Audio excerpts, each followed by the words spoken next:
And I wrote one for this health magazine back in the 80s. And the woman, the editor, titled the article Effortless Mastery. And I thought that was really cool. So, I mean, 10 years later when I wrote the book, I just kind of remembered that title. It wasn't even my title. And then I thought, well, if you title it Effortless Mastery, then your friends are going to, have fun with you. They're going to make fun of you. Who do you think you are? What do you mean Effortless Mastery? And I said, I'm tired of doing things for the 12 people whose opinions I care about. That's the problem with our records. We do records for about 12 people that we want to love what we do, And those people don't even want to buy it. They want you to give it to them. Those 12 people we want to impress, they don't even buy anything. It's just those people it's ego. It's the way we validate ourselves. And somehow I got all understanding about that stuff without even trying. And I watched it play out. I could almost read the minds of people that play. I could say, okay, right here he's thinking, I'm trying to go for something, but it's not working. I'll jump to something else. And I can hear the person thinking, which is really quite freaky. But when I'm teaching, I teach how to drop into a certain space and connect with the instrument. And so what effortless mastery means, I realized 20 years later, the effortless act, the effortless, execution of a complex action. So when you think about it, we're all effortless masters. We use a fork, right? Now, as I said in the book, you may have put a fork, taken a fork full of food thousands of times. Did you ever miss your mouth? Not maybe 7 times after a lot of drinking or something, but 7 times out of 100,000, I call that effortless mastery. You could be doing your taxes on Facebook, on Instagram, and having sex, and you would still never miss your mouth with the one available hand. That's effortless mastery. The effortless execution of a complex act. Most other animals can't use a fork. So the infinitely more complex actions of the instrument, it's the same principle. How do I get to the point where, in the case of piano, we have most of piano players, it's the piano that plays. The hands play the piano. How much of our body do we use that have nothing to do with playing the piano? And why the rest of our body is urging our hands to play the piano. So, and why are we urging so much? Because we have this superimposed film of ego about playing, and the first delusion about playing is that it matters. Somebody tell me why it matters. It really doesn't matter. Now, why would I want to denigrate something that's on life support anyway? Because think about a time when you thought how much it really matters. It matters so much that I play good today. How'd you play? Most people will say that's when they couldn't get it happening. And then think about a time when, for whatever reason, you were just fooling around. You were with friends that trusted, or those of you that play club dates, who were playing a wedding and nobody was listening. And you were grooving. Because in some way in your mind it didn't matter. Most people will say they played better then. So if that's true, if you find that true, now that you know that, you're never going to care again, right? Well, now that you know that you care more, you play worse. Oh God, all this time I thought if I would just beat myself up a little more, it would make me play better. Or if I just cared more, I would play better. Now you know the opposite happens. Now you're going to touch the piano, you're never going to care again. Isn't that great? Stop right there. Except, the laughter is about, you can't stop. Even though you know it doesn't help. It's like a knee-jerk reaction. You start playing, you start caring. Why do you start caring? We have a lot of altruistic reasons, to maintain the history of the music, or the responsibility I have to this or that, But the bottom line is, you don't have responsibility to the composers. They're all dead. And they're not thinking about how you might play their music. The bottom line is, if I play bad, I'll feel bad about myself. And that's sort of what has to be reckoned with on the foundation. Because if I don't believe that, I believe I am as valuable as my last solo, then I'm going to put a lot of pressure on myself. I better play good the next time. And as we think we've established, When I think I better play good the next time, I don't play good. So your very attachment to it may be the reason your next performance. I was attached last night. I didn't feel like in my normal space because I never heard so many piano players before it was time for me to play piano. I don't think I was starting from where I like to start, which is from nowhere, you know? I mean, I still found moments of true detachment, and I was able to get there, but it was more uneven than it usually is. I usually put my hands on the piano, and then, like a Ouija board, they lead me to where they want to go, you know? And I have really stayed with that. So even if it's in a form, or a tune, or a time signature, it's still my hands leading me, you know? So the question is, how do we get to the point where we can touch this instrument from a place of detachment?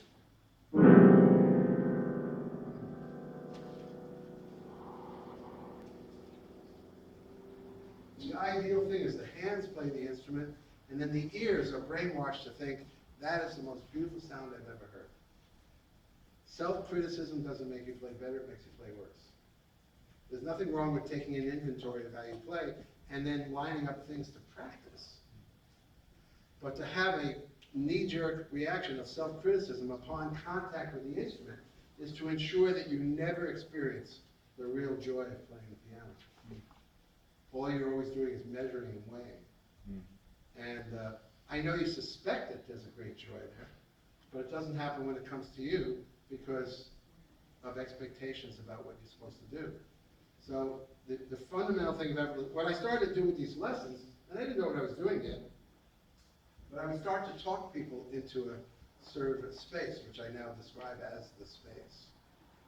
And in the space, I would say, you know, there's meditations in my book, and that's why who has the book here? Who's read the book?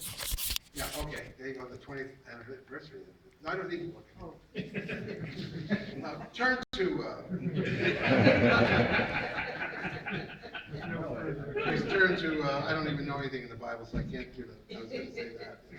Turn to the space, you know, verse 14, chapter, you know, a space where you let the hands connect with the instrument.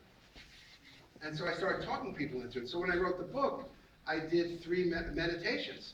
And I wasn't, how many, has anyone used the meditations from the book? Yeah, the thing is, Jamie Ogasol told me if I could put a CD in the book, and I had no CD. He said, you've got to record the meditations. I said, why? They're in the book. He says, because the first thing you say in every chapter on meditation is close your eyes. So how are they going to read the rest of the meditation? That's a very good point. So I recorded them. I recorded some music underneath it. And I know people have used that thing for 10 and 15 years.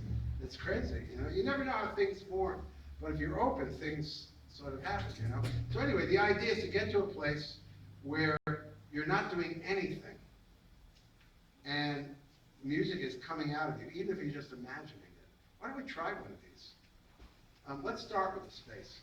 First of all, you don't have to get into any specific place or close your eyes. Wherever you are, I want you to try, have a brief experience of the space. Now, everybody in this room is breathing, right? See, I knew that.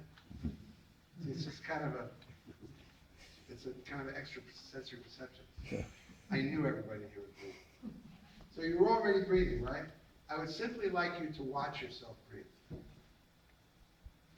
It's not a breathing exercise, and it's not meditation. There's a little factory in there, and it goes in, it goes out, and you never pay attention to it. For right now, just watch it.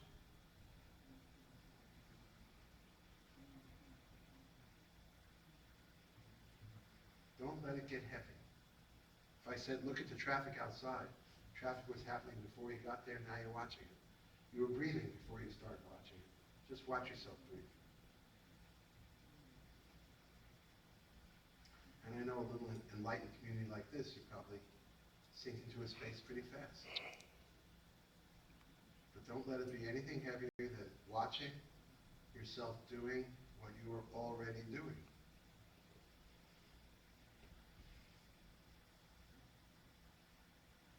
See, the trick there is you can't think and watch yourself breathe at the same time.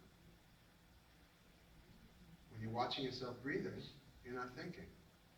And then if you think, wow, I'm really watching myself breathing, you're not watching yourself breathing anymore.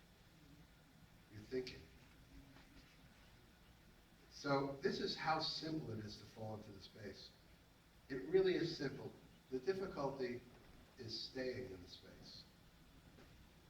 But anyone can contact the space anytime. If you find yourself overrun with thoughts, concerns,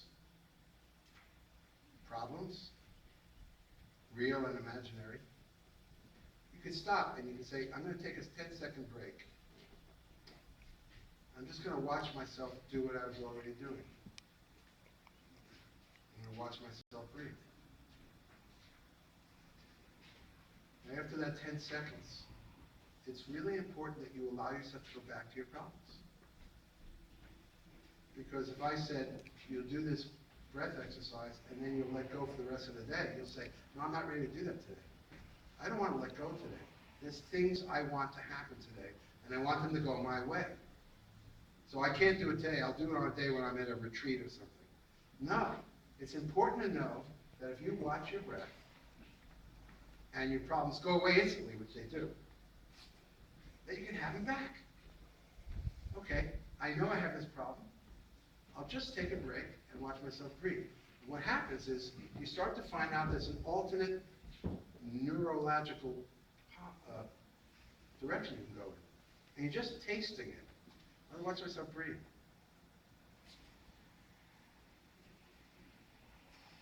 And more, it gives you this option, sort of a fork in the road, and you always take the left fork, we'll say, into trying to solve the problems that your mind is talking about. But this time you take the right fork, and you just watch your breathing for a few seconds. And that becomes something you learn. Now, what does that have to do with music? Well, in Sanskrit, it's called samadhi. Samadhi can be taking and leaving the body and transitioning, but it can also be walking samadhi. You can be walking and watching yourself breathe, or in that space. Or there is working samadhi. Old Indian stories are filled with the Raja coming through the town on an elephant with slaves all around him, and he's got a troubled mind. And the beggar in the street, and he's liberated. It's so great. What they focus on is a liberated mind. And there's an ancient saying, and I don't know if it's Sanskrit, but it's one of the earliest scriptures, in the mind, bondage, in the mind, liberation. So we can transpose that for music. In the mind, responsibility, difficulty. In the mind, liberation. So now, what is playing samadhi? Playing samadhi might be focusing on your breath while you're playing your instrument. That means you're not thinking, you're in the moment. Now, people can't just cross over from thinking playing to being in the space playing, because the music will immediately pull them out. They need to manage the music. And they need to manage the music because they need to sound good. And there's a lot of people in this room that probably do a lot of holistic things. Somatic disciplines, yoga, jogging, retreats, silent retreats. But there's one thing a musician will not surrender, no matter. You might be in a program, and it's about surrendering every day, or you might have a guru, and the guru tells you, surrender, But there's one thing a musician never surrenders: their need to sound good. If you ask most musicians, would you rather be a holistically well person and play mediocre, or would you rather be a sick person and play your ass off? They'd have to think hard about it. They'd have to think hard about it. Because all everybody concerned about all the time, how do I play? How do I sound now? How about 10 minutes later? How do I sound now? This myopic thing, even if you survive it, can never be anything memorable. Never anything that gives anything to anybody else. It's just, even practicing, which generally for most of you, I'm sure, is completely impotent. You practice, but you never get better. Get to the point where you practice, but you don't even expect to get better anymore. You just feel like a good boy and a good girl on the day you did practice, and a bad boy and a bad girl when you didn't practice.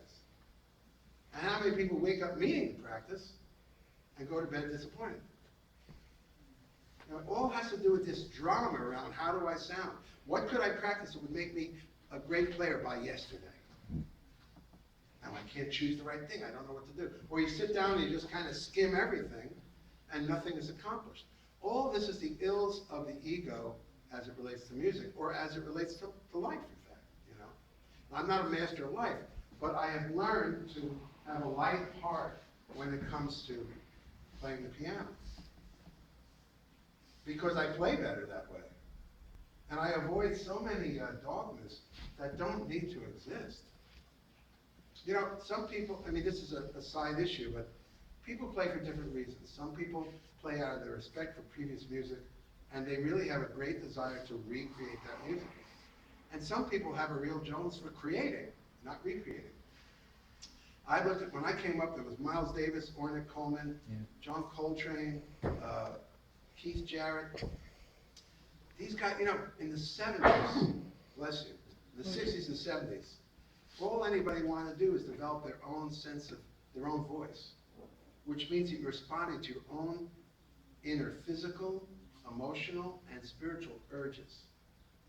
But then in the 80s, it finally happened to jazz that happens to all music. There's a classical version of it. And then and it's great, it just happens everywhere. Same thing must have happened with early Christianity. Early Christianity must have been really about a lot of individual voices, and then somebody said, look, you gotta do it this way, you know. Catholic bebop or whatever. And next thing you know, it's like, okay, what does the book say we do, you know?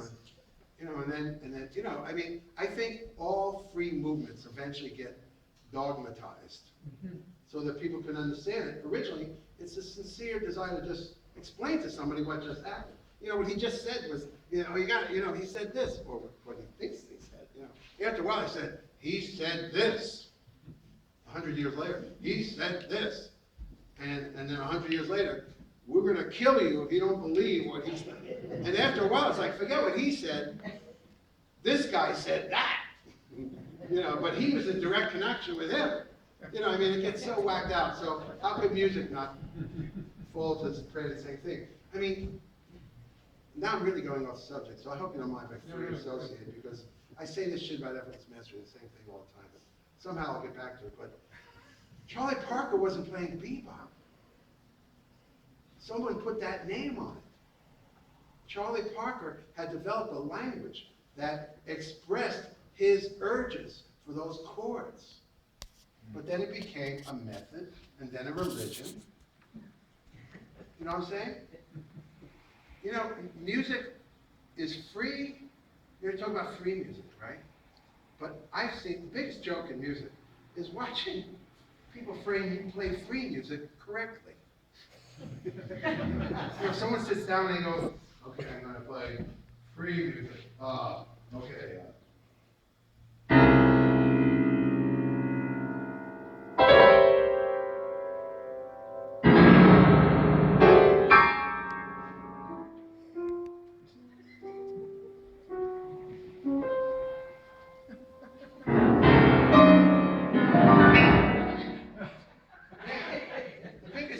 Trying to play the right kind of free music. There's only one kind of free music. Music that's free from self-judgment.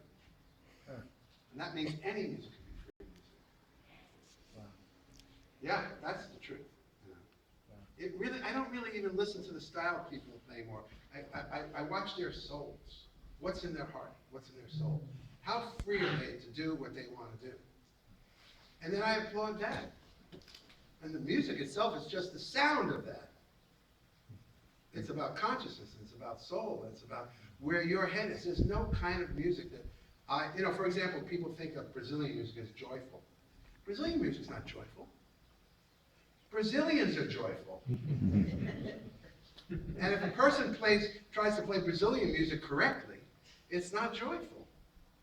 I mean, you have to learn the music, so yeah, when I hear a Brazilian ensemble, yeah, they're learning the music. I don't expect joy in it. But you're not going to get joyful from playing Brazilian music. In fact, you're going to bring Brazilian music down if you don't find joy. And then there's the thing of mastering the music you're playing. There's two reasons people can't really be in the space when they play. One is they don't have the mental setup. They don't drop their conditions and let the piano play. Or they don't feel worthy. That's a popular one. or it used to be. I think there's a new consciousness about women playing. But I remember when I was 30 years ago, I could read a woman's mind. I don't deserve this, I'm a woman. Or, I'm from Long Island, I'm not from Chicago, I'm not from the hood. Why, I can't be real, you know. People would doubt their eligibility to have the same freedom Miles Davis had. You know, or I'm Danish, I can't swim. Or something like that, you know, some ridiculous thing. And these are all thoughts, and these thoughts limit you and put you in a very small box. So the relaxing of thoughts allows you to experience the instrument in a personal way. So one reason people can't let go is because they can't relax their mental, this obsessive need to sound good. But the other reason is lack of training. By the same token, you're not going to magically play like Art Tatum because you don't care. You know, you're not going to play like Bud Powell or anybody because you're free. So training should be done dispassionately, without ego, and with a sense of, what do I need? What's missing? Can someone tell me what's missing, and what exercise might I do? Now there, you're on shaky ground, because a lot of people can easily criticize what you do, but they may not be able to give you an exercise to fix it. Anything can be fixed with the right exercise. If you're missing notes in your lines, there are exercises for that. If you have no rhythm, you practice rhythm. Instead of when you can't do something, your first assumption is, because I'm not talented. No, you may never have studied in a way that would fill in the blanks. So, when you put the two together, I'm free because I don't care, but I am trained. Then you get what we treasure the most, these Art Tatum, I personally treasure Keith Jarrett, you know, Bill Evans, Phineas Newborn, someone mentioned Phineas Newborn. You know, you watch Phineas Newborn doing this amazing stuff, and if you just look at his face, he's just watching. The hands have already been trained. That's why he can step back and enjoy the fruits of his labor. Or Horowitz, I always like to point people towards Horowitz in Moscow. It was a tremendously emotional experience, and it was being simulcast all around the world back in '80 or something, you know, before there was streaming. And with all that pressure, he comes out and he sets himself, and then he starts playing this Scarlatti piece. And you know what? The piece plays itself. He's watching. They show his picture. It looks like an old man reading a paper at the bus stop. And then they show the hands, and they're working by themselves. That is effortless mastery. So it presumes, the reason I talk about the psychological part and the physical part, because if you don't get the psychological part, you'll never get out of the way long enough for the hands to learn how to play the piano. You'll always get in the way, because if you hear yourself not playing good for a moment, you'll interfere immediately. No, I got to make it better than that. When that ego is involved, you practice in exactly the wrong way. People practice trying to avoid mistakes, because every time they make a mistake, they feel bad about themselves. So they try to avoid them. Practicing should be exactly the opposite. Once you've gotten out of the emotional, jarring thing of making mistakes, you should look for them. Try to play carelessly. You'll find out where you need to work on it. If you play carefully, you might miss the mistakes, but then you've got something that's worse. You're playing carefully. I'd rather play bullshit than play carefully. I'm not going to amuse myself like that anymore. I've come to that, you know. I'd rather play from the space than play well. But it's a trick statement, because usually when I'm really in the space, I play my best.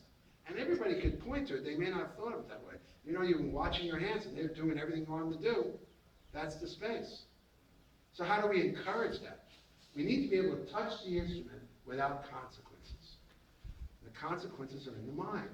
There are no consequences.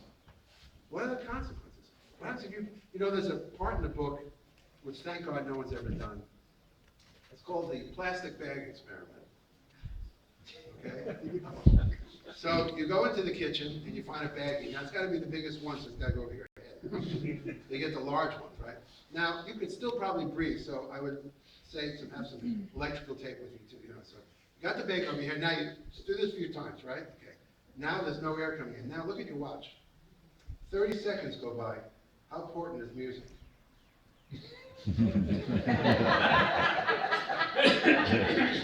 40 45 seconds go by, you're thinking, is bebop the real thing? A minute and 15, you go, is Cecil Taylor for real? No, I don't think you're doing that. You're actually freaking out because you can't do the most important thing in your life, which is breathe. And yet, we go through life ignoring it, our best friend. So is it any coincidence that most consciousness-raising paths start with the breath? Now I am the author of the exercise I showed you, because I am a very lazy person. And anything that really calls for discipline is, the more disciplined, the less likely I am to get it. But I'm also an inventor. So I always say, they say necessity is the mother of invention. I like to say laziness is the mother of invention. And really, it's true. Why did they make the wheel? It wasn't necessary. They were going for centuries before the wheel. They were tired of walking. So I had to find a breathing exercise that takes the least amount of effort. And then I found it. Hey, don't uncross your legs and close your eyes and straighten your back and take deep breaths. That takes too much work. Let's just notice something you were already doing. You were already breathing. Just watch it for a moment. Right now again. No big deal. If I said, look at the traffic, you wouldn't go, this is a profound moment. Watch your breath, like you were looking at a cookie factory window and they're making them. You're just watching how they make the cookies. Just watch yourself breathe. And I think if there is a God, He gave us the easiest way to get in alignment. As soon as I go there, I know I'm in alignment with some kind of higher power, and I'm not being blocked by my thoughts. The thing that blocks us from everything and separates us from each other is our thoughts. So, as I'm noticing my breathing, how do I not lose that by touching the piano? So in Effortless Mastery, in the book, there's 4 steps. They developed out of teaching many people, and it just happened. The first step is learning to touch the piano from the space. And I've had people do nothing but this exercise, and then call me, and they've had miraculous results sometimes. Because maybe all it takes is getting out of the way, and then all that shit starts to happen. It's usually temporary. But this is the first step, miraculous space. So I sit down, and I don't think about what am I going to play. I start watching my breath. And as I start watching my breath, it takes me away from my ambition for what I want to play. But that's okay. I'm going to make the connection between my breath and the instrument, one note at a time. The hand floats up until just the fingertips are touching the keys. And I continue to notice my breath while my thumb raises. And it drops. And I don't let that distract me. I continue to watch my breath go in and out as I lift my second finger, and so on.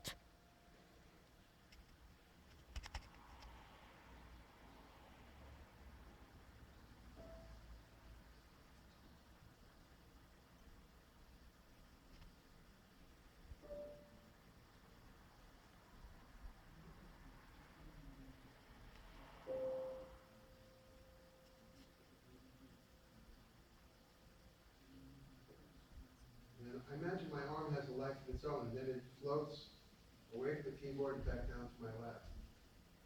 Now let me back up and tell you a story about this. There was a guy, if you read the book, in my story, I talk about 2 teachers I had. One of them was Madame Charlotte, a famous teacher in Boston, Sir Charlotte's mother. I won't go into that. The guy that showed me this was a classical pianist in Brazil who had entered and won several competitions in Europe, and he had a nervous breakdown. He was a guy who could practice 8 hours a day, but practice with that tension that people sometimes put on themselves. And I don't know if it was a competition competition or the practicing, he had a nervous breakdown. So when I met him, he was already at home, living in his home for 2 years, going to therapy 5 days a week. And he had rebuilt this whole thing from an exercise a teacher in Vienna showed him. He said, just go to the piano and you just drop it, not quite as deep as that, but just do this. And then the left hand. So I said, well, because I was so lazy, I never really did anything any teacher assigned me. But I think I could do this, He said, I want you to do nothing but that for 2 weeks. Well, wait a minute. 2 weeks, every time I go to the piano, just that, and then the right hand, and then you can walk away. Yeah, do it in the morning, do it in the afternoon, do it in the evening. Now, of course, the way human nature works, I was afraid I was going to lose all this time I could be practicing. That was my first thought, but I wasn't practicing anyway. I didn't practice until you told me I couldn't, and all I wanted to do was practice. I always tell a funny story of the guy who's got a girlfriend, and he says, we can't get too serious yet because I got to get my shit together. My shit's not together yet. Musicians hold off everything in life because their shit's not together yet, So they live together, and she's very, so he says, all right, we'll go to a movie Friday night. Now, all week he's been trying to practice, but he's so overwhelmed he can't figure out what to practice. Now it's Friday night, she's getting ready, and all of a sudden, he's kind of starting to practice. Now that he's got to go to the movies, he's suddenly practicing. She goes, I'm ready. He goes, if I didn't have this damn girlfriend, I'm not going to practice. Wasn't practicing all week. So when that teacher told me I couldn't play anything else, all I wanted to do was practice, but that wasn't the point. I did what he said. That's it. Now after 6 days, someone invited me to a party that, said, you and Victor come on and play some duo and blah, blah, blah. This was in Rio, And I couldn't say no. But for 6 days, I'd never done that in my life. This was the conversion experience I had. I had an experience that changed my process, and it never changed back again. And that was 46 years ago, or 56 years. No, it had to be 46 years. Can you imagine? But it was that shocking. I go to this party, and I'll never forget, my friend and I said, we'll start with Autumn Leaves. And I went, okay. I even said to the people, look, I don't know how I'm going to play. This crazy teacher's just had me doing this for 6 days. I don't even know if I can play, So we started to play. What? I wasn't playing. My hands were playing. And I was watching. And they were playing better than me. Much better. Instead of all the energy I tried to making things happen, it was just happening. Voicings that I had not played 100% of the time, suddenly they were all coming out, the ones I would miss. It's like there was a bottleneck where the information would come through and my desire to play would keep it out, but now it was wide open. I'm just watching. And my right hand, instead of playing 13 notes to find 8 good ones, was playing 8 notes a bar, totally symmetrical. And my touch, instead of hammering because of, ego, sounded like Bill Evans. I did not recognize my own playing. There was nothing I could have practiced, and no length of time I could have practiced in those 6 days that would have changed my playing to that degree. It was like a miracle, but of course it was a neurological shift, which is probably where all miracles come from. I mean, I had shifted from how I tried to guide my music to watching it being played. And that whole night, I lost it a little bit, but that whole night, I was just watching my hands play. It was like a psychedelic experience. I know to say that because I have had it on psychedelics, too. I'm saying, oh man, boy, there's a blue light on the keys. It looks like the North Pole. I have no idea how to play it. My hand's playing it. That was a long time ago. I can't do it today. Reality is already fucked up. So anyway, it was such a shocking thing. I never deviated from that. Not only that, it centered me so I could figure out how to practice. I couldn't practice, and a lot of you can relate to this because I didn't know where to start, how long to spend on one thing, and I was conscious of what else I had to practice while I was practicing the thing I was practicing. Does that sound familiar, everybody? That's why the book resonates with so many people. They say, how do you know I do this? I guess I was just reciting out loud what goes on in all of our minds. We're not that different. Human nature works really. I can point out a bunch of things you do and I don't know you at all. Because it just seems like everybody does the same thing. So now, once I centered myself in that, I said, wait a minute, this space I'm in right now, this is where I want to be. How can I practice and not lose that space? And that's how the steps gradually grew. For one thing, I learned that if I took a page of music to study, if I looked at the whole page, I immediately lost the space. So I said, let me look at half the page. And I kind of got more in the space. And I said, let me just look at the first line, I got more in space. And then I looked at 2 bars and I was in space. Oh, okay, now I'm getting something done. And I'm still in that space. I didn't call it the space at that time, but it was the thing this guy showed me. So that, building everything up, well, for him, building everything up from there again, when I met him, he was practicing 10 hours a day. But I know a lot of people, when you practice, you're so relieved you're finally practicing, you don't want anybody to disturb you, you know, and you'd be in a bad mood or whatever. This guy, if you said, you want to have a cup of coffee, he'd stop and come in and he'd talk with you and he'd talk and gossip, whatever, and they go right back in, go back into the space and practice another 6 hours. With no pressure at all. And not only that, I watched him play Liszt, and I'm sitting there and his hands are playing Liszt, I'm looking at him, he's like, and I'm looking at his hands, I'm looking at him, and I feel like I don't understand. The guy's not involved, he's just sitting here enjoying it. It felt like Lassie trying to read a Stockhausen chart. Honest to God, it felt like another life form, and I didn't understand. But eventually it built up, so more and more. That's why, then you start learning things deeper. See, because you get used to the idea that the fingers aren't doing them, I'm not finished, even if they're playing them right. See, a lot of places we get messed up, we rush through material. I should show you the second step, but let me just say this for a minute. We rush through material, and it starts as a child, because the local piano teacher needs to get you through book 1 and give you a gold star, and book 2 and get a gold star, because the parents are even saying, oh, really, your kid's on book 1? Oh. Yeah, no, we've gotten a gold star on book 2 already. Yeah, well, we're at book 3, you know. Kid can't play, but he's on the 3rd book. And they rush through material, so right at the beginning you learn not to really know what you're doing, but just to play enough of it so that the teacher can move you on, because the teacher's got to get paid, I understand.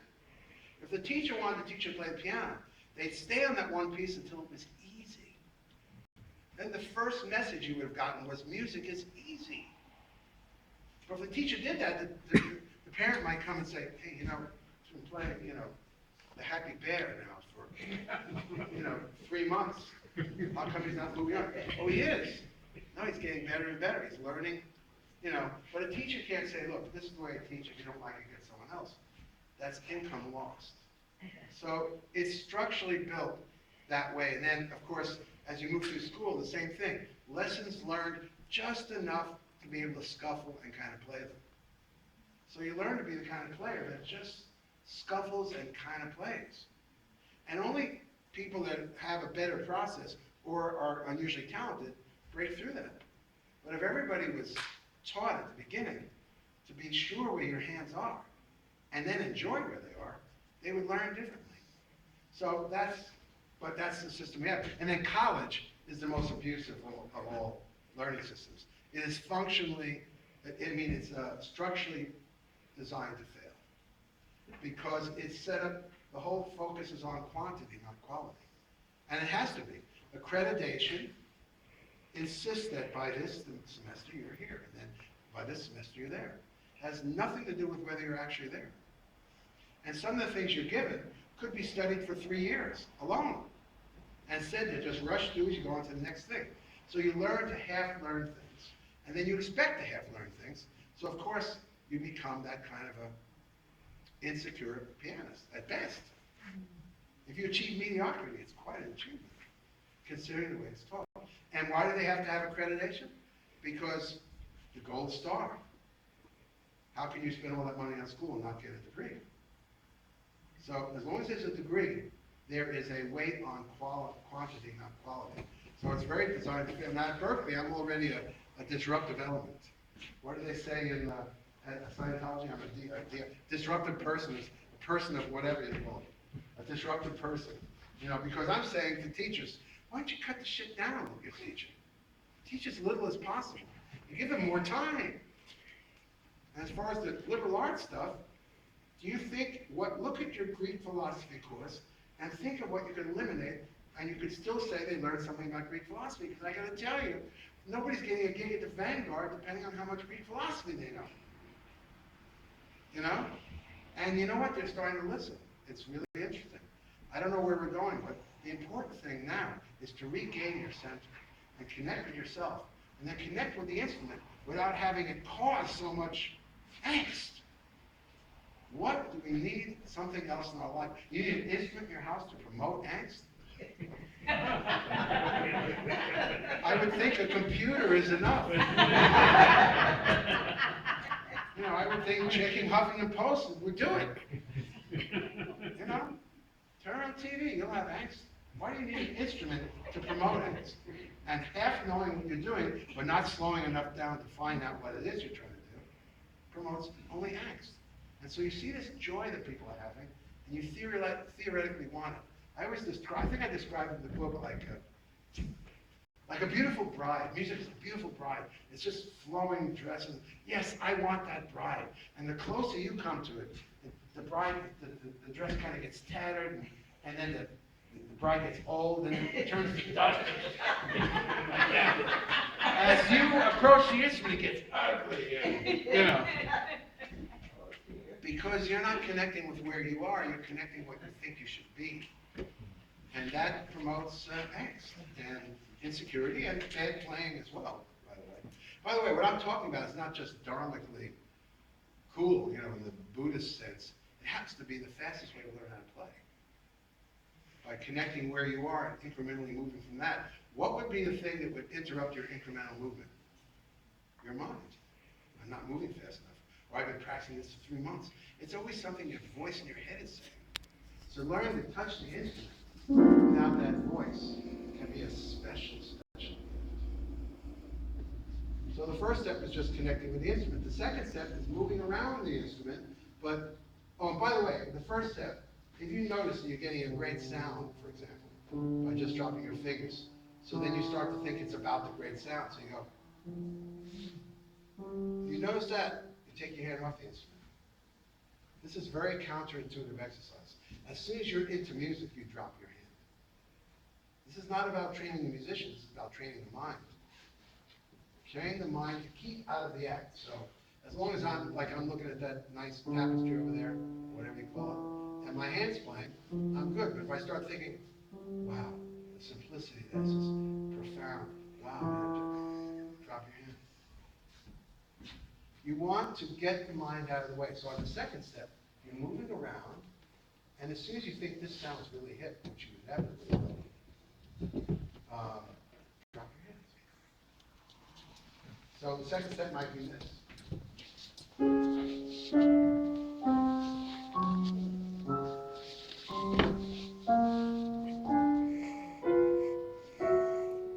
not playing something here. My fingers are picking where they want to go. Spatially, I feel them stretching or crunching or moving towards each other, but I'm not part of it. That's why I'm able to talk to you. So while they're moving, it's just fingers going where they want to go. As soon as I think, oh wow, this is some sort of row, 12-tone, I drop my hands. As soon as I start contextualizing it, it's going to be inhibited. So I beat it to the punch, I drop my hands. As soon as the best way to experience it is this way. See, now you're not trapped by that thing you care so much about, the sound you're making. This is really playing, letting the fingers play. And if you can lift the lid, and the same thing's happening, just don't listen. I said it's counterintuitive. It's allowing the fingers to make the first choices you're going to let them make. So that's one way of doing the second step. Another way for a pianist is practicing chords. This is chords.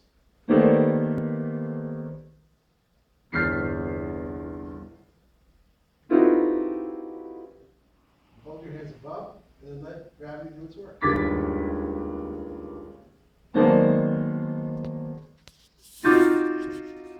Second step is practicing flight without flight patterns. So this is the general physiology of playing a chord. You want to have that natural physiology and apply it to the chords that you know. So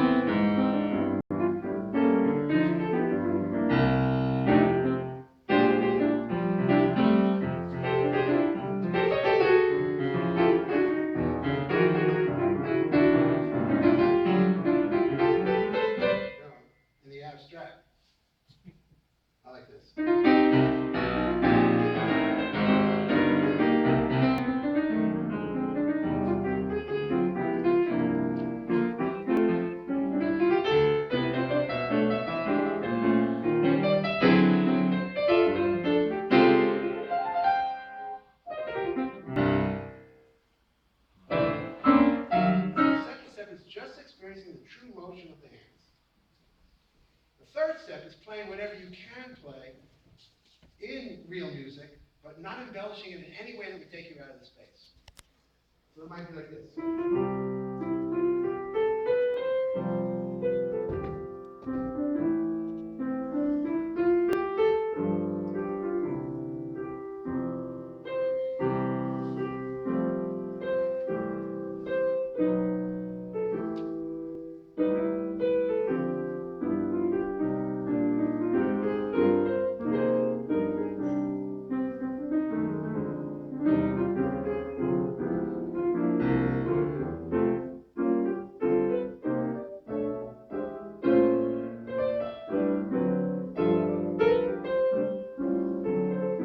Whatever you can play, and beyond that, as soon as you find yourself trying to build something, you drop your hands. So in each one of these things, you're training the hands, you're giving the hands the first opportunity they've ever had to experience the piano without your obsessive need to sound good. And it's that's how the fingers start to feel in communion with the keys. By getting your mind out of the way, you become something better than the piano player. You become an instrument that plays the instrument. And you know when you've seen that happening. Maybe you didn't think of it that way. You said, my God, look at this stuff that's going on. That's because the person has surpassed the usual mental constructs of what he thinks he's doing or she's doing and watching it go down. Now, a lot of us have had that experience maybe one time. Have you had that experience? You were playing, it was just happening, right? But it comes when you don't expect it. And cruelly, it flies away and never comes when you want to show it to somebody else. And if you did have a gig like that, God, it was so happening. You always think of that. When you're looking for security, you go, yeah, I'm shit. Wait, I played great on September 27th. Yeah, it was just happening. I'm okay, Here's the thing. If you have a gig where it's just happening, how's the next gig? Not too good. Because you forget that happened because somehow you had let go and you weren't expecting anything. And this time you are expecting something. You expect to sound as good as you did that time. And we all do the same thing. So practice of effortless mastery is the practice of having that mystical experience that you can never plan more reliably, more often. And if you stay with it for decades, it just becomes you. That's the way, you just become that kind of player. But you have to sort of stay, whatever else you study, you still stay with this idea of going into the space, touching the instrument. Because that grows over time. We are programmable, So let's say you go into the space, touch the instrument. Go into the space, touch the instrument. Go into the space, touch the instrument. 5 years goes by.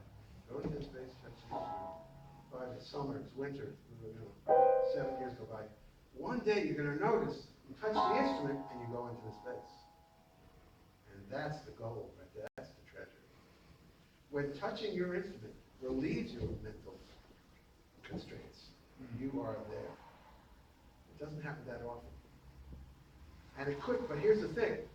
People think there are some people who are born to do that and others can't. What Effortless Mastery points out is that you can grow in that direction. You have to give up the need to sound good and touch it in order to even know it as a beginning spot. And that starts to weave over nobody knows how long. So you have to give up that mental constraint, counting the days, years, months, whatever. It's a philosophy. If you follow the philosophy, it keeps bearing fruit.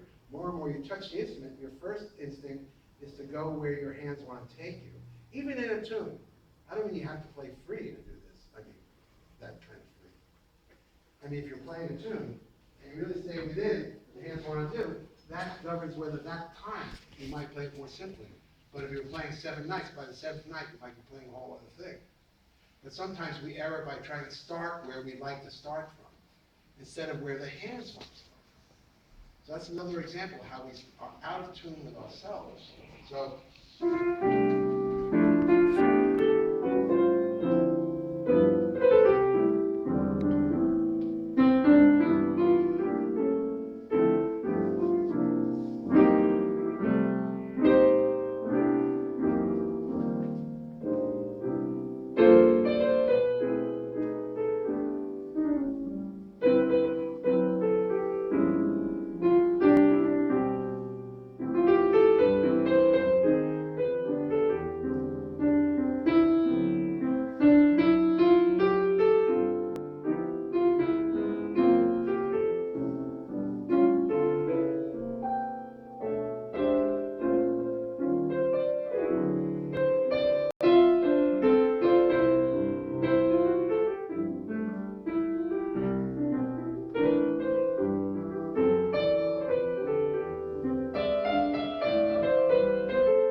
coming out of it to do more than my hands wanted to do.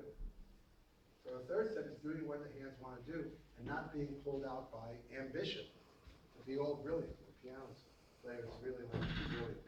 It seems to me more than other instruments. So. The fourth step is a way to practice things very carefully and never leave the space. And it really is a separate lecture. I mean, it really takes the whole time to show you how do you practice and never come out of that space. You have to practice things from that space. And I would just invite you to read the fourth step. Sometime I may do a workshop just on the fourth step, which is absolutely the most focused way to study a small amount of material. And focused ways of studying a small amount of material, which sharpens up your entire playing, as opposed to an unfocused way of studying a lot of material, which has absolutely no impact on your playing, except to keep you out of focus. So that's kind of generally the idea. By the way, I should tell you, because I mean, we're all, in May 9th, I think, I'm doing like a 3-day workshop. Do you know the Rowe Center in Massachusetts?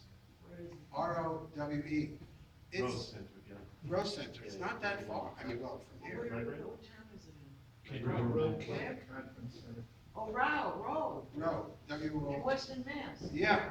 Oh, I'm doing a wow. 3-day thing on the space, on the steps. What's the date? I should be saying it here, not anywhere. And you know, we spend 3 days together, and then we can cover a lot. It is May, let me see. Rose Center starts May 10th, May 11th, and May 12th. And we really get into this. So, I mean, if you want to realign your playing, if you want to start playing again, the great thing about the steps is that there are some people that have been meaning to play and just can't face it again. This, we put it right back on. All you got to do is leave this baggage out of the way, and you're playing again. All the problems are in the mind. You know? So I realize if I should say it anywhere, I should say it here. I'm doing one in July, but it's all the way off the coast of Seattle, and it's a beautiful place. That place is called Hollyhock, but I can't remember the name of the island. Those beautiful islands but this is right here. So I really, you know, it's not expensive. It's a beautiful place. You know, but you guys live in a beautiful place. That's not such a big deal. But yeah, I can really get it. Everybody will play for me.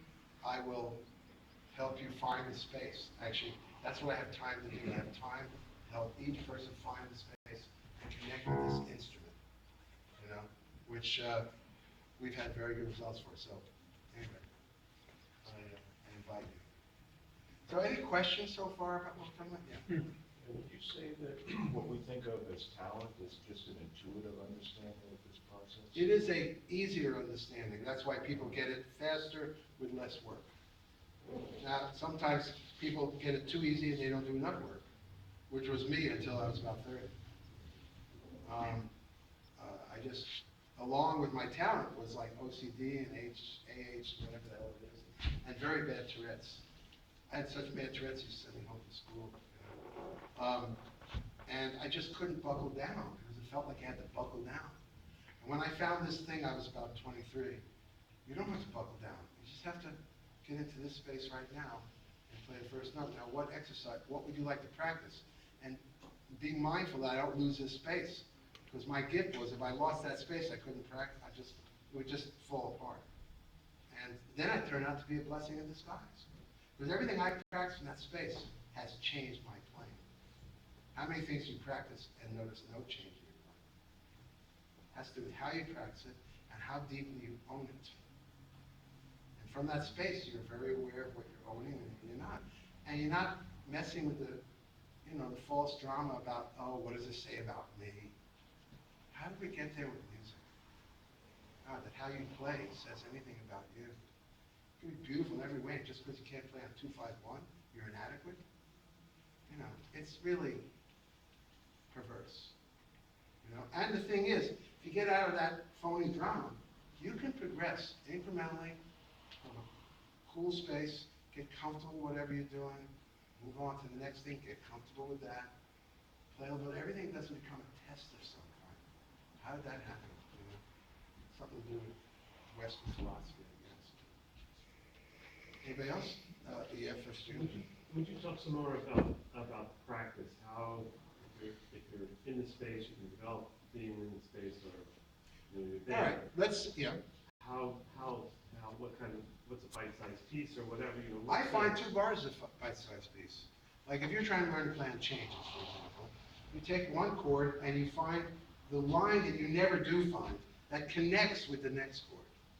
And you get that first in your mind as a mental map. Then you start to resolve the fingering for how that would be played. And then you practice it till it feels like a physical sensation. And yeah, that felt good.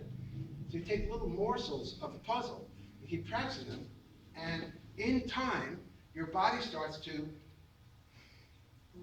imitate that. If you don't get to something in your practicing, your body has nothing new. If all you get to in your practicing is confusion, then your body has become cleaved to that. And that's why most people's playing is confused. So 2 bars, 4 bars, I never go much beyond that. I could start on a line that's 2 bars long, and I know I'm practicing well when the part I'm focusing on it got smaller. I mean, it's just, my hand doesn't do that, you know.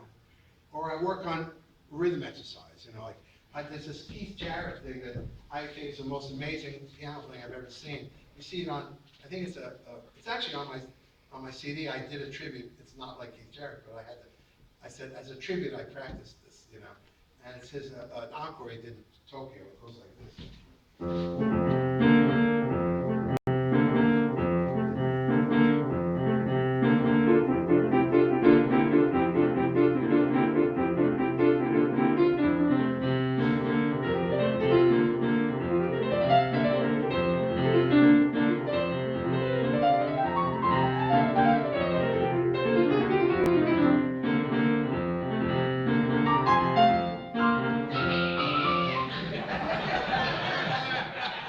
I mean, I had to practice it a long time before I would play it in public.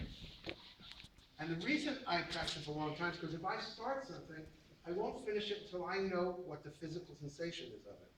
And I know my left hand needs a lot of work, so left hand vamps is a good thing. There's another left hand vamp on there, it's a 9. So I wanted to study 9, and I wanted to study my left hand. So I put a left hand vamp in 9. It goes like this, and it's on the record too.